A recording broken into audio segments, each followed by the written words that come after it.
ناظرین، آپ کو آج دو بڑے امیزنگ پڑوسیوں کی کہانی سنانی ہے۔ کمال کا واقعہ ہے، غور سے سنیے گا۔ ایک پڑوسی تھے، بہت بڑا نام ہے، مگر ان کے برابر میں ایک غیر مسلم کا گھر تھا، یہودی کا گھر تھا۔ یہ مسلمانوں کے بزرگ ہیں اور برابر میں غیر مسلم کا گھر ہے۔ وہ غیر مسلم سفر پر گیا تو اس کے گھر میں لائٹ نہیں تھی، چراغ کے لیے پیسے بھی نہیں تھے، ساری رات ان کا بچہ روتا رہتا تھا۔ یہ جو نیک بزرگ تھے انہوں نے پوچھا کہ معلوم تو کرو کہ کیوں بچہ روتا ہے۔ برابر سے پتہ چلا کہ بچہ اس لیے روتا ہے کہ ساری رات اندھیرا ہوتا ہے اور اندھیرے میں بچہ گھبرا جاتا ہے۔ ان بزرگ نے کیا کیا کہ روزانہ رات ان کے گھر چراغ بھجوانا شروع کر دیا۔ ساری رات بچہ سکون سے سوتا۔ جب وہ یہودی سفر کر کے واپس آیا اور اس کے گھر والوں نے اسے واقعہ سنایا کہ ہمارے پڑوس میں جو مسلمانوں کے بزرگ رہتے ہیں وہ ہمیں روز چراغ بھجواتے رہے اور ہمارے بچے کو سکون پہنچاتے رہے، اس غیر مسلم کو یہ خیال آیا کہ کتنی عجیب بات ہے کہ ہمارے برابر میں مسلمانوں کے اتنے بڑے بزرگ رہتے ہیں اور اتنے اچھے اخلاق ہیں، اور ہم ہیں کہ اسلام سے دور رہ کر زندگی گزار رہے ہیں۔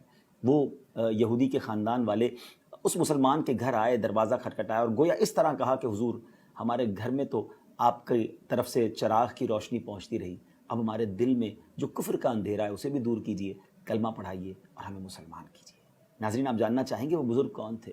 وہ کوئی اور نہیں، اولیاء کرام کے سردار حضرت سیدنا بایزید بسطامی رحمۃ اللہ تعالیٰ علیہ، جو اپنے غیر مسلم پڑوسی کے ساتھ اتنا شاندار سلوک کرتے رہے۔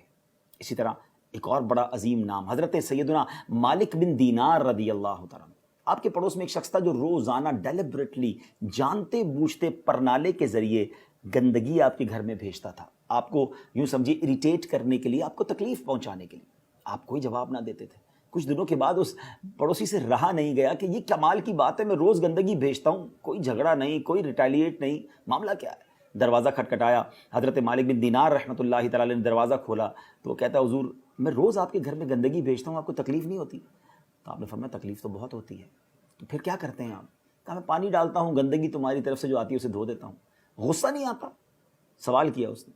میرے غصہ بھی بہت آتا ہے، غصہ آتا ہے مگر میں اسے پی لیتا ہوں، کیونکہ ہمارے قرآن مجید فرقان حمید میں ہمارا رب فرماتا ہے وَالْكَاظِمِينَ الْغَيْظَ وَالْعَافِينَ عَنِ النَّاسِ وَاللَّهُ يُحِبُّ الْمُحْسِنِينَ۔ ترجمہ کیا ہے؟ اور غصہ پینے والے اور لوگوں سے درگزر کرنے والے اور نیک لوگ اللہ کے محبوب ہیں۔ اب اس غیر مسلم نے کیا کیا؟ اس نے گویا اس طرح عرض کی کہ حضور، گھر کی گندگی جو میں نے آپ کے گھر میں بھیجی وہ تو آپ نے پانی ڈال کر دھو دی، اسے بعد میں دھوئیے گا، پہلے میرے جو سینے میں کفر کی گندگی ہے اسے دھوئیے۔ کلمہ پڑھ کر مسلمان ہو گیا۔ ناظرین، یہ دونوں واقعات ہمارے لیے کیا میسج لیے ہوئے ہیں کہ پڑوسی کے کتنے حقوق ہیں، اور ہمارے بزرگان دین وہ ہیں کہ جو غیر مسلم پڑوسیوں کے ساتھ، تکلیف پہنچانے والے پڑوسیوں کے ساتھ بھی ایسا رویہ رکھتے تھے کہ وہ کلمہ پڑھ کر مسلمان ہو جاتے۔ مگر کیا ہمارا مسلمان پڑوسی ہم سے مطمئن ہے؟ یاد رکھیے، روایتوں میں مضمون ملتا ہے کہ تم میں بہترین وہ ہے جس کا پڑوسی اس سے راضی ہو۔ کیا ہم ایسے ہیں کہ ہمارا پڑوسی ہم سے خوش ہو، پڑوسی ہمارے بارے میں اچھے الفاظ ادا کرے؟ میں آپ کو ایک حدیث پاک آخر میں سناتا ہوں۔ نبی پاک علیہ الصلوۃ والسلام نے ارشاد فرمایا، اللہ عز و جل کی قسم وہ مومن نہیں ہوتا، اللہ کی قسم مومن نہیں ہوتا، اللہ کی قسم مومن نہیں ہوتا۔ 3 بار قسم فرمائی۔ عرض کی گئی کون یا رسول اللہ صلی اللہ تعالیٰ علیہ وسلم؟ تو فرمایا وہ جس کا پڑوسی اس کی شرارتوں سے امن میں نہ ہو۔ اللہ اکبر! ذرا غور کیجئے ناظرین، یہ ہے پڑوس کے حقوق۔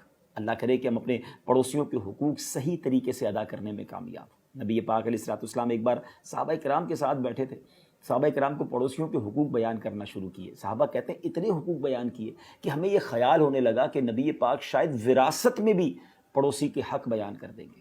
اب ہمیں یہ غور کرنا ہے، ہمارے پڑوسی ہم سے راضی ہیں، یہ تکلیف میں ہیں، اگر وہ تکلیف میں ہے تو ان کو راضی کر لیجئے، کیونکہ پڑوسی راضی تو انشاءاللہ رب بھی راضی۔